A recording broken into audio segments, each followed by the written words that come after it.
Ladies and gentlemen, boys and girls, hello and welcome to season 2 of All Things Conservative. Yay! We're all back. We're all back with all of our whiteness. We're all back, and we're here to trigger you all into the new year. It's 2019, and it happens to be that all the crap that happened in 2018 is just flooding back into this year and making us all jolly happy good. We have to come back and scuff through the crap and make it right. Joe, stop giving me that look. You questioning me, boy? So, on this new season, we have a lot of topics to discuss and to talk about.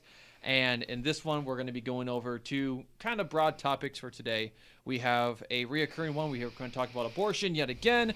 And we have rape. Who is breathing into the mic? I'm sorry, I just... Okay. Relax. Yeah, okay? I do have to breathe. Okay. Breathing is a thing. I could just hear like... Relax. Jesus. Okay, that was unnecessary. Thank you. That's my bad. I feel oppressed. Yeah. Of course you do. Thank you. Yes, I am. Oh man. We're starting this off, so just peachy. This is just We're peachy. great guys. So, like I said, we're going to be talking about abortion yet again and about rape culture in America and all that stuff that gets spewed on the news on a daily basis and on the New York Times and all that stuff. So I'm going to open up a discussion today with the topic of the new bill that was passed in New York. As you all know, it was a more aggressive bill passed within New York legislature, which essentially, from what people are saying, allowing abortions past 24 weeks. But I have some stuff on that, but let's open that to discussion. What was your first initial response when you heard that news breaking? Well, I actually started hearing about it when Justin went into the Sweet Lobby and showed us one of the Steven Crowder videos about New York passing the law of doing an abortion of supposedly 40 weeks. It's all the way up until basically birth. Yeah. And that's when I heard about it, and we all kind of gone off about it, stayed up until 4 like normal college students, and about it. Yep, exactly. And I think at this point this is it's safe to say that I think the leftists has really shot themselves on the leg for this one, because I do believe this has gone way too far now. It's been far ever since. I mean, considering that Virginia hasn't still really decided on what amount of weeks is considered acceptable for an abortion, but I still think this has basically gone too far now. Right. Yeah, I would agree. I think my opinion is once conception happens, that's where the life begins. But compromise-wise, I can see about 3 months. The first trimester is over. Mm-hmm. It has everything it can to survive outside the womb.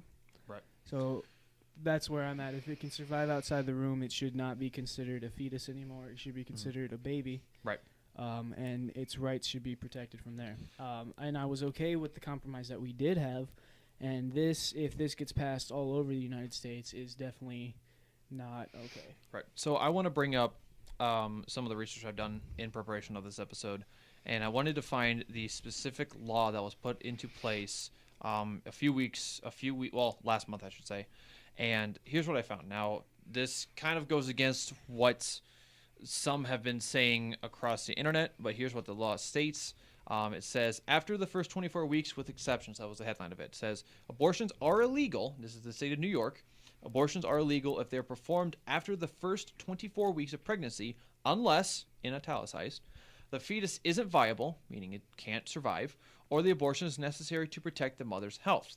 One of the justifications for this requirement is that if it's a balance between the safety of the mother and giving her time to consider an abortion. Arguably, a mother could be able to make the decision to have an abortion within the first 24 weeks of pregnancy. After that amount of time, nearly the end of the second trimester, the risk of harm to the mother increases greatly. Now, the health of the mother, which I think, what's the statistic of the amount of abortions that happen that concern the health of a mother and a baby is like what, 8% or smaller than that?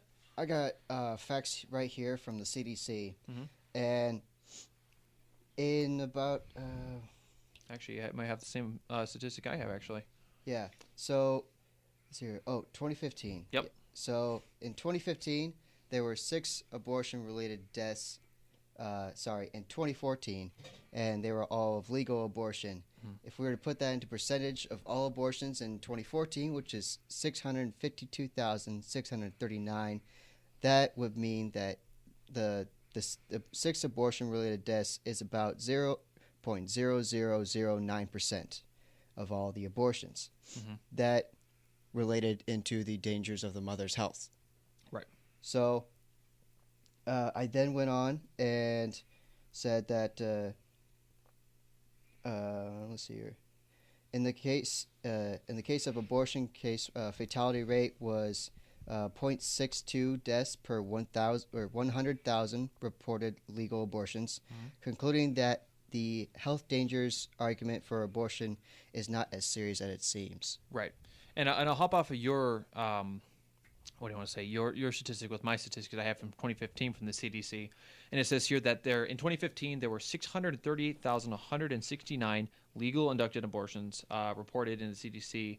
The abortion rate for 2015 was 11.8 abortions per 100,000 women aged 15 to 44, and the abortion ratio was 188 abortions per 1,000 live births, which seems small, arguably, against abortions to live births, but I mean 600,000 abortions is quite a hefty amount.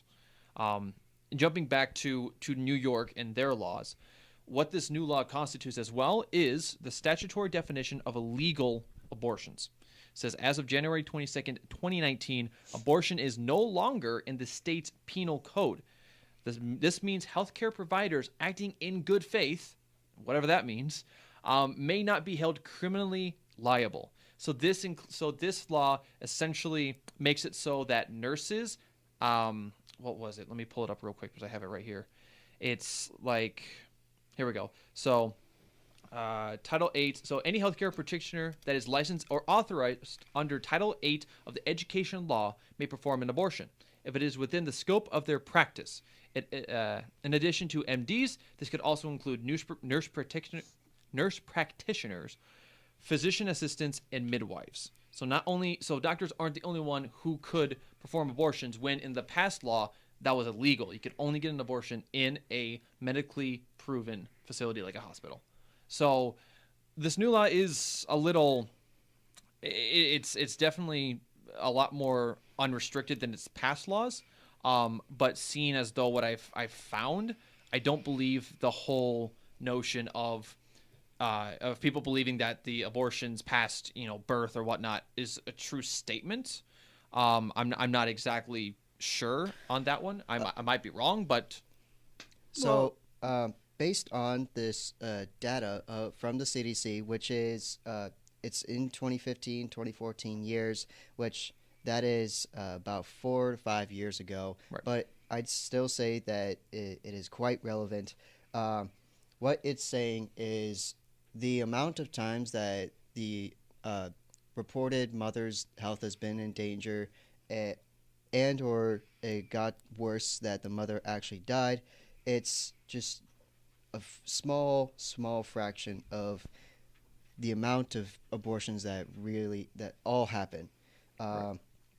Just to me, that seems like it goes into the convenience kind of scheme. I'm gonna have you go to Laura. What are you gonna say?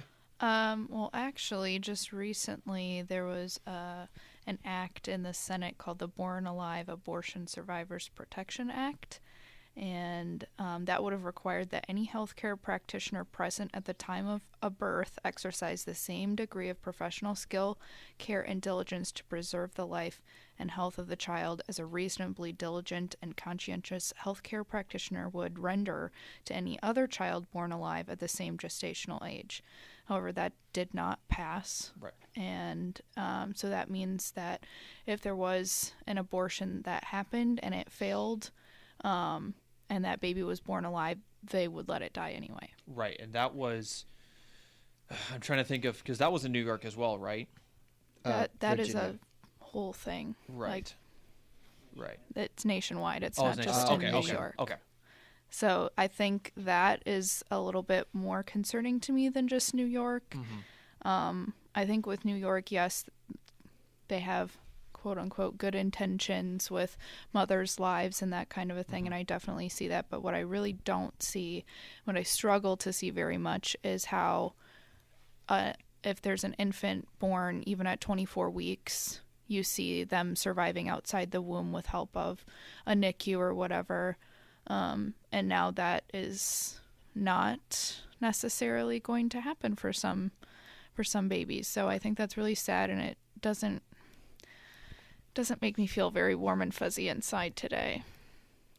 I mean, I would hope not. I mean, that's a little sick to hear. I mean, it's, you essentially just leave the baby to die, and it's like, oh, we can't do anything about it. Well, It's like, and that raises a question: is okay? The question was, when is the baby a baby? When is it, just a bundle of cells? Well, this 24-week-old baby who's in the NICU is outside of the womb.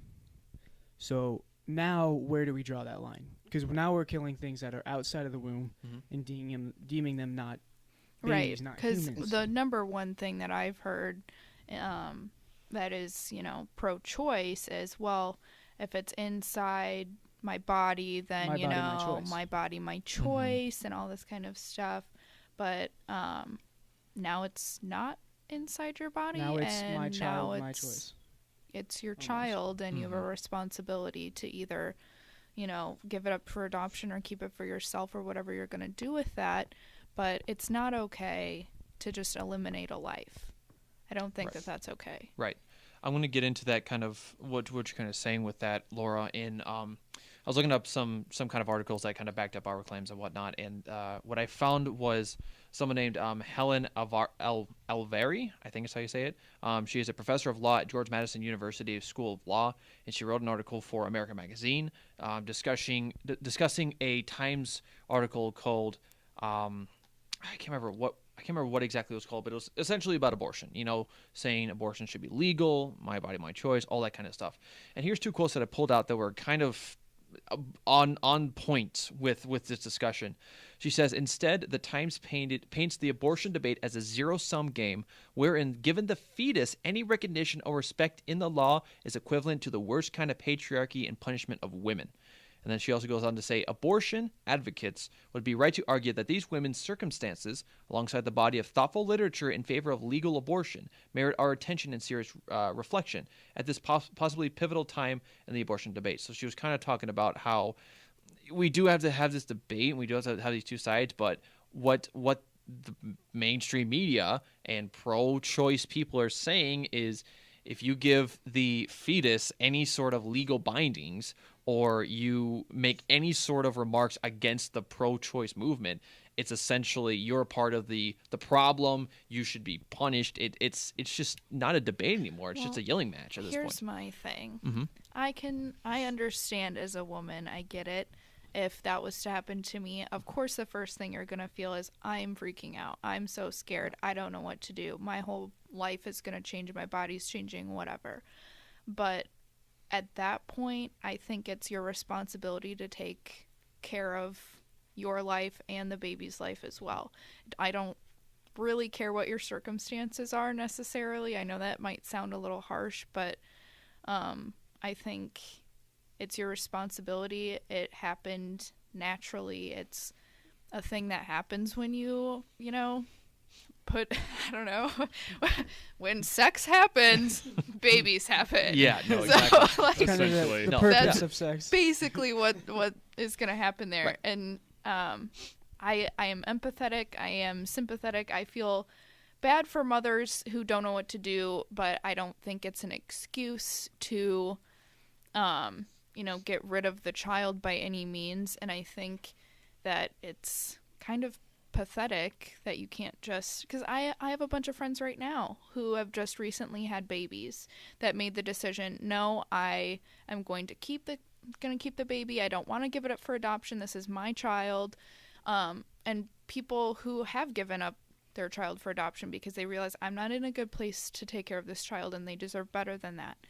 And that's the type of person where they believe that the baby is a person even though it's only 12 weeks old. Yeah. And it is. Yeah, exactly. So I think that was a good discussion, dude. Is there anything else people want to add on that fact or? Yeah. Okay. I actually got a couple of things. Okay. If you don't mind. Okay. So one of the questions that we brought up a handful of times was where is life? What is it? Where is it defined? Mm-hmm. I went into a bit of depth into that and asked the question to myself, like, well, when someone is at life-threatening, what do you check for? A heartbeat. So, and when we look to see if someone is okay or not, we check their heartbeat first. So, in my opinion, we define us as human beings. We define life or death by the heartbeat.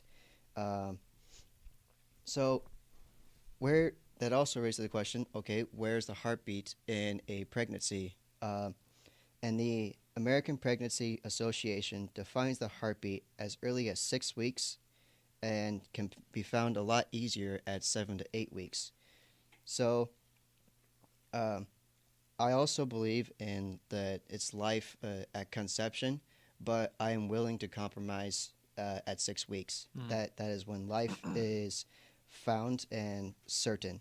So here, going back to the Center for Disease Control and Prevention, CDC, at the time of 2015, 2/3, which is about 65% of abortions were performed less than or equal to 8 weeks, and nearly all, 91%, were performed at less than or equal to 13 weeks. 13 weeks is at the 3-month stage, which is at the end of the first trimester, and that is undoubtedly life right there. By the way, that fact is actually greater than or equal to 13 weeks.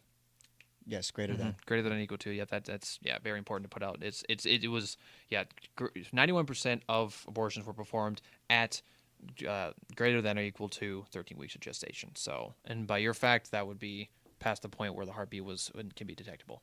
Yeah, much past actually, Yeah. double. Right, exactly. And one last thing I want to say is, in our Declaration of Independence, it grants us, everyone, the right to life, freedom, and the pursuit of happiness. By aborting a life, that is denying someone the right to life, which is a constitutional crime. So that's pretty big there, right there. Yeah. I think what needs to happen is instead of offering women more resources for abortions and that kind of thing and convincing them that this is an option, which technically it is, but I think we need to be providing them more information and more resources about the other options. You can still have a baby. You can still bring a life into the world. There are going to be people and resources available to you to help you and support you through that. And I think that's what we're lacking a lot right now, and why many women think that they don't have much of a choice if they don't want to keep the baby. But when you think about it, there's millions of people and like couples and partners that want to adopt. And surprise, there are, what was the number of abortions that happened?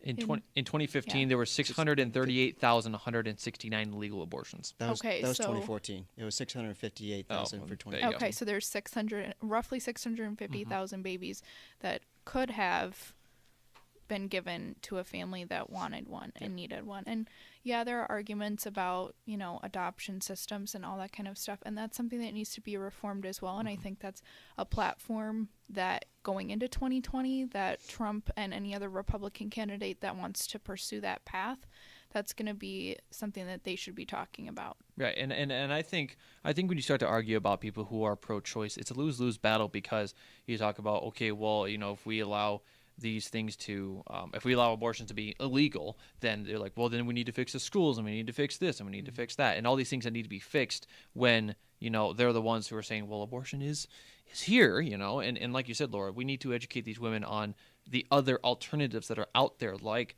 adoption services, like anything else that's not depriving some individual of a life. I mean, that's where I think, well, and it wouldn't even have to be adoption. No. I mean, there's got to be some sort of, if someone's gonna, if the government wants to pay for unemployment, the government wants to give out welfare, how about you give some of that money to adoption centers? How about you use some of that money instead to provide these potential lives with a life? Amen, sister. I like that. There's not enough talk about what could be done. We literally sit here and talk about whether you can abort a baby or whether you can't, but no one talks about what happens on either end.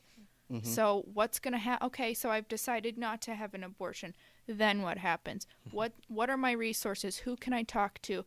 If you're a single mom, if you are, poor, if you're already on welfare, what happens next? What can I do? There's got to be a better way, and there's got to be a place that women can go to. I like that. Mm-hmm. Amen. Yep. It's a good point. Just imagine one of those 600,000 abortions. Just imagine if that one person actually became, they were birthed. That person has so much opportunity and possibilities ahead that they could have been a scientist, an engineer, professional athlete, professional musician, anything. Or a drug dealer. Or You're not helping. Not helping. We don't go there. We don't go. Well, with the amount of possibilities that person had, they could have made a big difference in the world. But instead, they're just a dead fetus. And Wow. That was aggressive. I need you to Once again, straight to the I jugular. need a safe space. Hey, It's a crowd. it's right over there, Laura. If you need to, they're there. This say. Okay, that's true. But okay.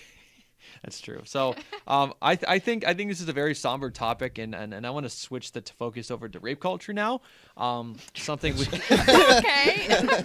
We haven't had enough controversy. Right. Let's move it up. See, this is something that, I mean, abortions is just something this is that's too smooth. We need to get more involved. Hey, I We said need to somber. Spice it up. We do need to Okay. spice it up. Paprika right in the All right, face. Here we go. So I want to shift the focus because we're about halfway done. We're about halfway through the podcast and whatnot. So rape culture has been a topic probably since before the 2016 election, but of course gained traction after that. The whole Brett Kavanaugh case came up, and then the whole Me Too movement started to explode on social media and on the Oscars and everywhere. And it's, gosh, what are you? I just want to bring. Okay. I just want to bring up. Okay. What was the hashtag before it was a hashtag? it You was look on your phone. What it was a was it? pound It was a sign. pound It's sign. a pound sign. So read the sign now. Pound Hashtag me me too. I'm just saying. What? I'm What? just saying. Stop. That made me feel Yeah. yucky. Yeah. Okay. Relax. I'm just, That is rape culture. I know that's what we're talking Take about. a chill pill. That made me feel really yucky. I didn't like that. Okay. Yeah. Um, So we spiced it up, and now yes. we all feel yucky inside. Okay. So I want to ask the question: does it exist in America now? I don't want to say in the world because obviously it exists somewhere in the world. We look at Sweden, and we look at the Middle East, and there's obviously a rape culture there. In America, is there a rape culture? Question: Are Yes. we going to with the United States as a whole, or are we going with college? I mean, you can use both. I mean, there's obviously been the whole 1 in 4 women on a college campus are going to be raped thing. So, I mean, I think as broad, there's just a lot of Americans that believe that there's like we as a society is a rape culture, is what I'm pointing towards. I think there are like some underlying tones that could be a little bit rapey, like when you look at like music or images that people use in advertising or whatever. But like think about like pop music, that song Blurred Lines, like That's Oh. it's Or a any little rap bit, song. sketchy. Yeah. That's Especially not the music necessarily video. consent. But when we look specifically at college campuses, I think it's hard for us, specifically us five, to even talk about that because we live on such a small campus. Yeah. And it is very safe. And I think women feel comfortable here. I can only speak for myself. Yeah. But I don't think that I have ever felt, in danger or like a man was going to assault me or anything like that. But I know, like, on bigger campuses, perhaps where there's, like, sororities and fraternities, well, there aren't any here, but, like, on bigger campuses where there are, sometimes, fraternities can get out of control, and that's when these sort of unfortunate circumstances happen. But all in all, I don't really think that there's this... I don't think that boys are, like, born and then they're raised into this rape culture. Like, nobody said, Job, you, my man, you're gonna grow up and you're gonna, this is how you should act towards women, and you should, ogle them and, like, check out that booty, though. Like, no one told you that. And I seriously doubt that people are being raised that way. And maybe I just live in my own little white bubble over here. I mean, Your little safe space. yeah. My little... I mean, I definitely think that someone's environment does play a part in how for someone sure. acts. I mean, I think that's the thing that we need to that people need to realize is that someone's environment is a whole nature versus nurture debate. I wholly solely believe that someone's environment really does affect how they are going to become as an adult. I mean, you look at people who maybe are rapists, and either A, they've seen it happen to their own parents, or B, it's happened to them from a young age, and they feel like they need to retaliate or some way or another. But this whole notion that America is a rape society, that a rape culture, and that college campuses are infested with rape culture. I mean, like you said, Laura, maybe there's some undertone things, but I don't think boys are going to be like, you need to grab her by the pussy. Like, no, just like the president, but it's fine. But it's fine. but it's fine. He got elected. Oh, Jesus Christ! Do you guys know that they're still trying to impeach him this late in the game? Yeah. They're Yep. still It's 'cause like, they're mad they lost. I saw a commercial and it was like, I can't remember who it was, but I sat there and I'm like, it's 2019. Don't you think that's a little too late? But never say never. I don't know. But the thing I want to get into, and this is kind of where it gets dicey with us and with the whole topic, is should we crack down on rape culture, and should we start jailing these individuals who who catcall women and who make rude remarks towards women and whatnot. I pulled up some articles from the Telegraph, which is of course the UK news agency, I guess you would call it. And here's what it said. It says there was a new French law that was put into effect. It says men who wolf whistle or are aggressively lascivious to women on French streets face fines under a new law against sexism and sexual abuse to be passed next year. It also says here in Britain, the topic of wolf whistling is a familiar tune. Last year, Nottinghamshire, police moved to make misogyny a crime and included catcalls in its definition. The year before, a building firm was investigated by police after a young woman complained about, I can't say the flippin' word, lascivious men wolf whistling at her in the street. So France and Britain are pushing to essentially make any sort of catcalling, misogynistic comments illegal. And that gets into the fact of, well, okay, how much is this going to cost the courts to even try this trial?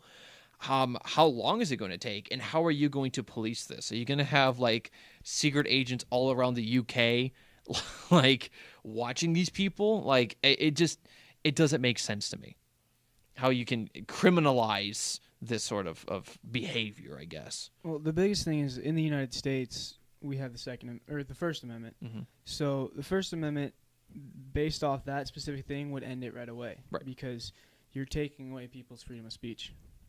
I think the best way to end so-called rape culture is to not look at the society, but look how society raises men. Yeah. Right, you have some people who do it right. They teach them what a man actually is. They teach them how to respect women and still show their affection in a loving manner. Yeah. Right. But you also got the other people who think it's okay to do all this kind of stuff. If you want to end rape culture, you look at how you raise men in the society. Yep. And you have two halves. You have the half that's raising them, respect women, treat them as you would you want to be treated, right? And then you have the other one other side where it's, the rap game. How many women can I get? Make it a game, that sort of thing. So. Yeah. Yeah, no, exactly. I mean, and I think there's, and I'm not going to stand here and say that rape doesn't happen. I mean, it happens, and it happens a lot. I mean, there's so many unreported cases of rapes that it's hard to judge how many are unreported because it's just hard to judge. So I'm not going to stand on a pedestal like rape doesn't happen, because it does. I just don't think it happens to the magnitude that that everyone says it does. I mean, 1 in 4 women. I mean, we have 2 in here. We're already halfway there. It's like I think there's just points in times where I don't know. It just doesn't make sense to say that these statistics are real when there's just evidence backing up that it's just not. And especially when maybe some people looking at these new laws and saying we need to do that, and I'm like, no, we don't. If that happens, I don't want to live on this planet anymore. It's just like Britain banning knives, like. What they're too sharp. What I can't go cut a watermelon with a knife anymore. I got to use my bare fists. I don't know. Going into that. It's funny that you were talking about the statistics, because I do think it is a bit harder to collect the statistics and whether there is a rape culture or not. So I'm obviously don't sexually identify myself as a woman, so I can't say much. But I can say that there are men that get raped too, as well. Right. And but the thing is, it's a little. I'm gonna sort of self-contradict myself. Which is there's a lot of people that pull statistics about the amount of rapes that happen. And I tend to argue that that's very hard to gather as an actual reliable resource because, there's a lot, like you said, there's a lot of unreported rapes that actually occur. And then, you have a lot of people that are also nervous to say anything about it, so they don't say anything about it. It goes unreported and so on and so forth. But I think to play devil's advocate for a little bit, because I had a conversation with a close friend of mine about what defines rape culture to her mind, and she was thinking that it was that because so many rapes go unreported, that's what makes it considered a rape culture, or because women get scared that they won't be believed that they get raped, or that they'll get blamed it's because you were too drunk or you dressed like a slut, or are you sure you want to ruin someone's life? All these things make it harder and scarier for people to report rape, which is why it's so hard and how often this is occurring. So there's people that will argue about that makes it a rape culture and stuff like that. So well, and I mean, I can't speak to this because obviously I haven't been raped in my life. I hope I never do get raped. I hope no one else ever gets raped, but the sole fact of this individual, I don't know who this person is, I don't want to know, of saying that just because there's unreported cases means that we live in a society where there's rape culture. Well, there's also unreported breaking and enterings and all sorts of other crimes. Do we live in a society that's inherently violent?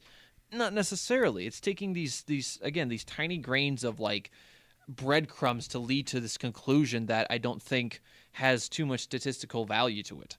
I was going to go somewhere with this. Just look at the Kavanaugh case, right? Yeah. If rape culture was a thing, there wouldn't be a controversy there, because rape culture is regardless of what the man does, the woman's at fault. Right. So in this case, you destroyed a man's career based off the allegations of rape. Yep. And he will never be able to live that down.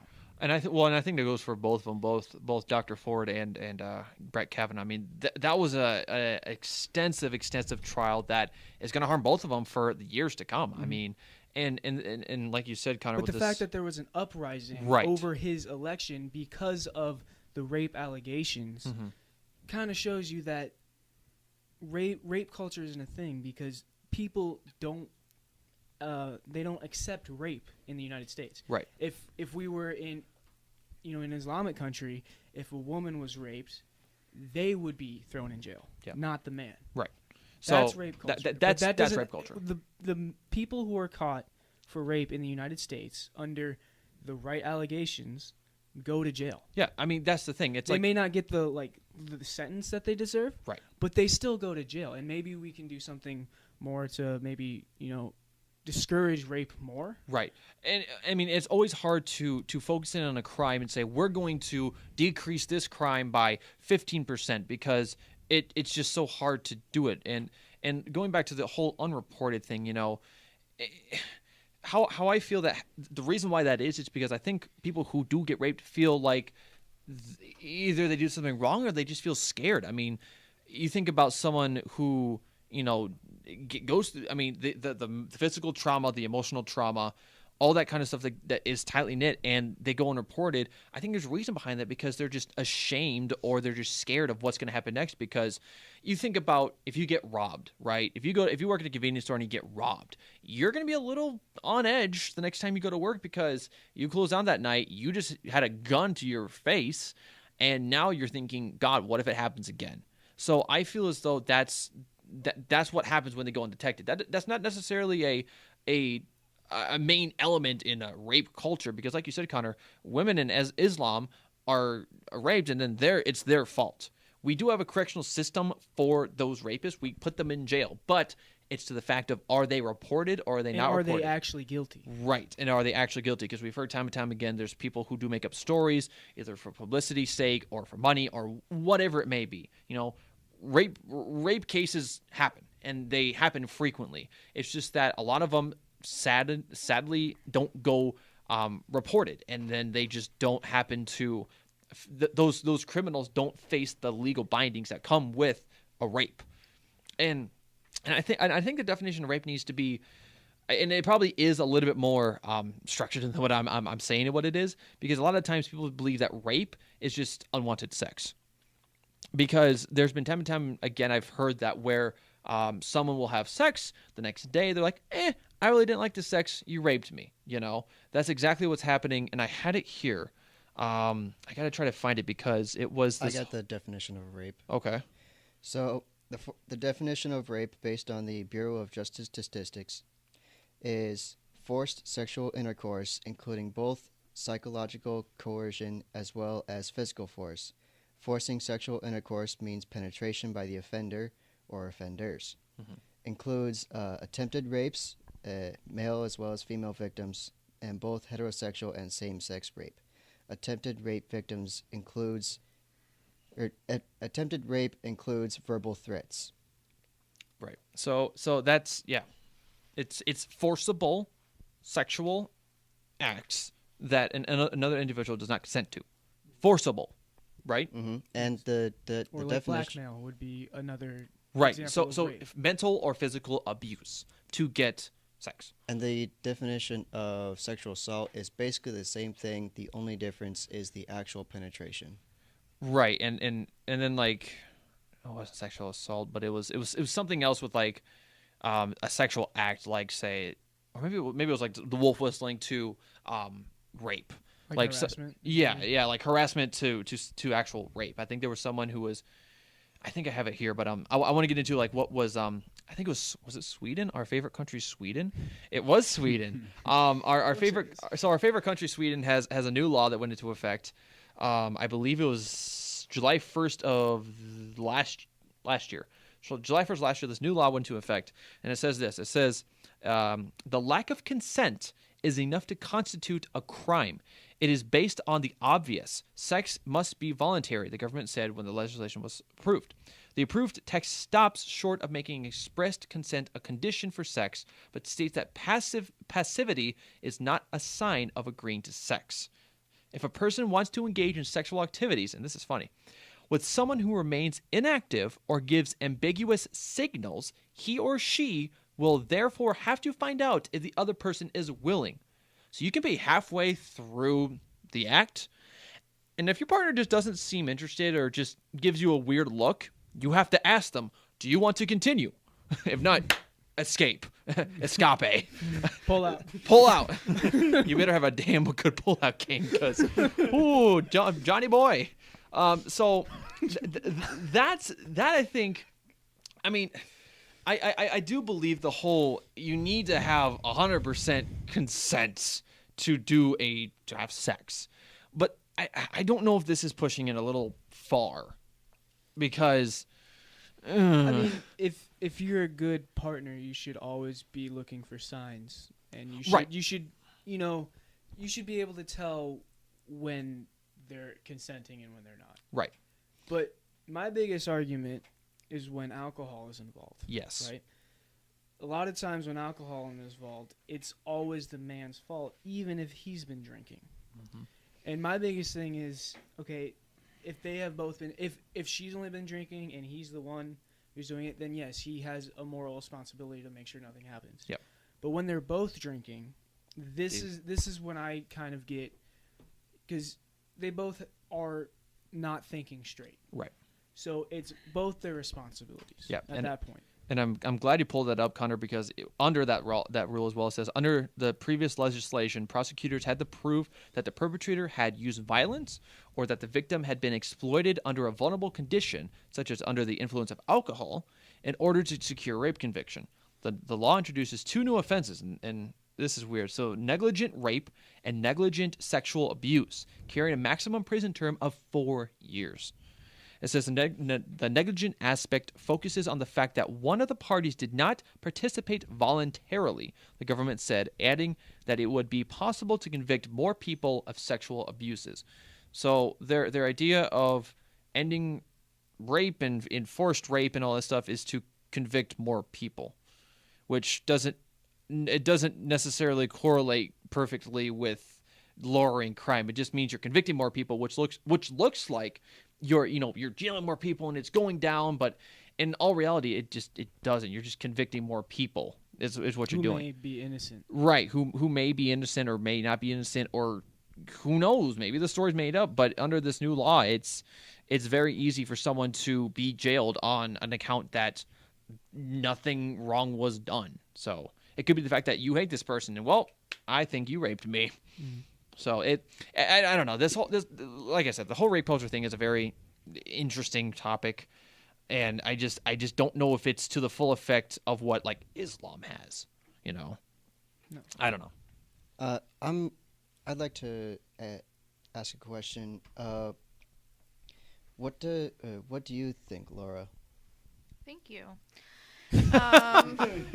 Being the only woman in the room, thank you very much. So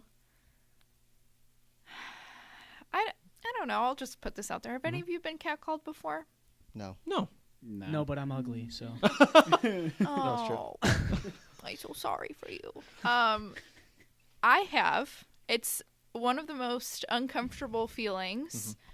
Mm-hmm. When I was in Greece, for 2 weeks in January, and I was catcalled multiple times, and that was very uncomfortable for me, and it was uncomfortable for the women in my group. I've been catcalled in the United States. It's not a comfortable feeling. It doesn't make you feel good about yourself. Like, there's a better way to get a woman's attention. So sorry. So while I think the problem with what we were talking about with that is, you said it was in France that they're doing that? Yes, yeah, okay. France, yep. The problem with that kind of a thing is you can't prove, unless you have like audio tape or whatever, that this person catcalled you and whatnot. But I think it would be appropriate if there was an officer on patrol or whatever that's just, rolling around the streets and sees that, I think that's appropriate for him to have a conversation with that person. And perhaps the woman feels uncomfortable and goes up to the officer. I think that's a totally normal thing to have happen. Yeah. As far as sexual assault goes and harassment, like, I think sometimes guys can take things a little too far. They can misinterpret messages, and women can do the same, obviously. But I think that's a problem that we really need to work on, is more communication between parties, because you could be totally flirtatious with someone and they interpret it the wrong way. But when that advance comes again, saying, oh, no, thank you, or whatever, however you say it so that it's clear to that person that that's an unwanted sexual advance, then that's something that needs to happen. We need to talk to our kids and young people growing up here, and of course everyone that is already grown up, educating them on how to say no, because like sometimes I've been in situations where a guy friend and I like will flirt or whatever, and then he like wants a little bit more, and you're like, Yeah. no, like how do you say that and still be friends with the person, and that kind of a thing. I think, I don't know, it's No, those are valid points. Yeah. And I think Honest to God. what you're talking about, I think it goes back to, educating young men what it means to actually be a man, how you take care of women, how you interact with women in a way that is, you can be flirtatious, but how to make sure that you're getting their consent, how to make sure that you actually validate their opinion. I think with the whole Sweden thing, I forget what the actual term is. It might be like recurring consent or something like that. Like throughout the whole period of time that you're with the person, like I do think, well, at least for me anyway, I look for in a partner someone that, recurrent. I don't know what the word for that would be, but like, asks more than one time, because, feelings can change, and like emotions and, whatever happens, that can change in a matter of seconds. And so I think it is appropriate, is okay to like require that. Now, again, it's one of those things where it's not something you can necessarily prove.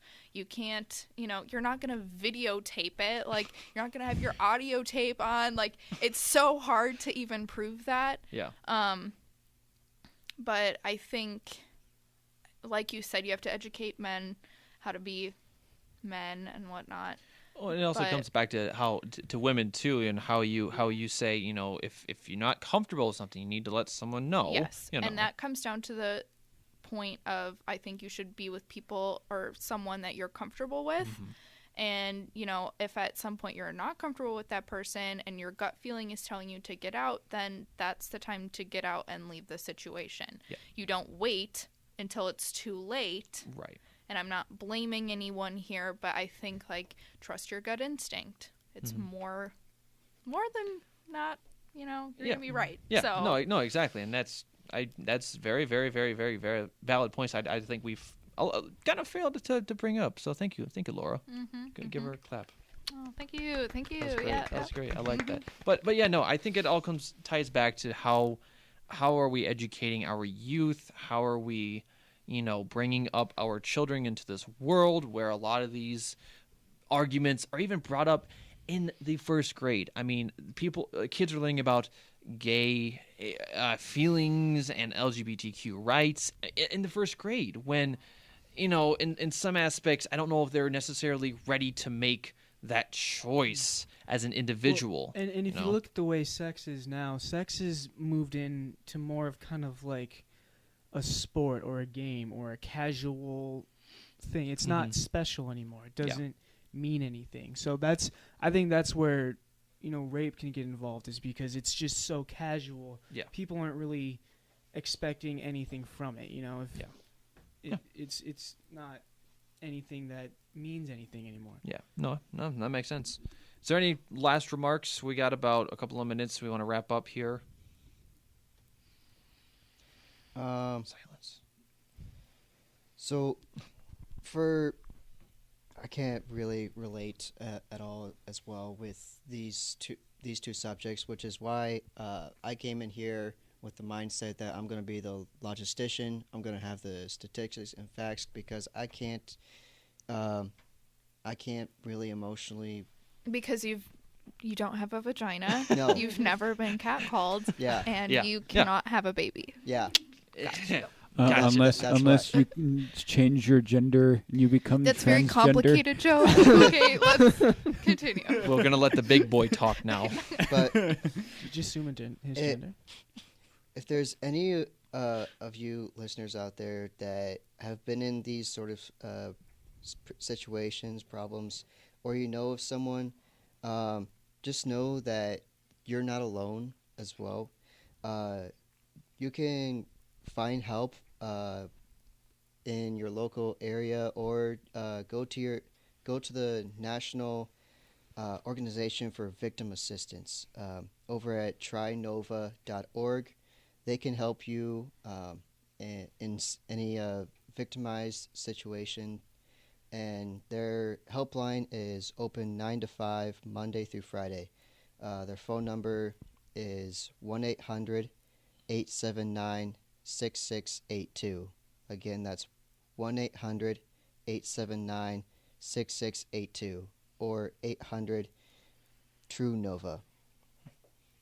That's all I have. Alrighty. Thank you, Justin. Thank you, Justin. Yeah, that's nice. Valuable. Very, very good information. So I think this episode of our return from the huge break that we had, this is All Things Conservative Season 2. We have a lot more topics to talk about here in the coming days and coming weeks. Hopefully we'll have Dalton on. Hopefully soon. I don't know. Flaky as a croissant. Like he has a croissant. That's about right. Well, Speaking of France. Ooh, roasted. so we'll hopefully have some Is it great. getting hot in here? Ooh, I know. So we'll have a lot more topics to discuss in the later episodes. Come on back. We'll of course be back here on the YouTube channel, All Things Conservative, and then ATC Podcasts on Twitter. I think that's all we got. We got Justin Sampson, we got Connor Essery, we have Job Saunders, we have Loder Peterson, and me and myself, Tyler Bruner, here on the podcast. We're so happy you guys are here listening to us. It's not really complaining. It's more just white-splaining. Is that what you would call it? Mansplaining. But we have a woman. I'm woman-splaining over here, too. Damn it. Knew it. We just can never get this right, can we, guys? No, we can't. We need to find a black guy. And on that note, Good idea. Let's recruit. on that note, we will see you guys next time on All Things Conservative. Goodbye, everybody.